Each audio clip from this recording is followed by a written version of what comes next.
Overtake करण्याच्या नादात 11 लोकांनी आपला जीव गमावला। ही घटना आहे ठाणे जिल्ह्यातील कल्याण मुरबाड हायवेवरील, जिथे एका 7 सीटर इको गाडीत 13 लोक प्रवास करत होते। त्या इको गाडीच्या समोर एक दुसरी कार हळू चालत होती। ड्रायव्हरला घाई होती आणि त्याने त्या कारला ओव्हरटेक करायला सुरुवात केली, पण त्याच क्षणी समोरून एक भरधाव ट्रक येताना दिसला।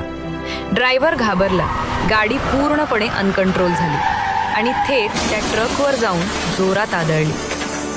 धडकेचा आवाज इतका जोरात होता की आजूबाजूचे लोक धावत आले, पण तोपर्यंत खूप उशीर झाला होता। गाडी पूर्णपणे चिरडली गेली होती। त्या गाडीतले 11 लोक एका क्षणात कायमचे निघून गेले आणि 2 जण अजूनही मृत्यूशी झुंज देत आहेत। गाडी चालवताना काळजीपूर्वक चालवा, कारण तुमची एक चूक तुमच्यासोबत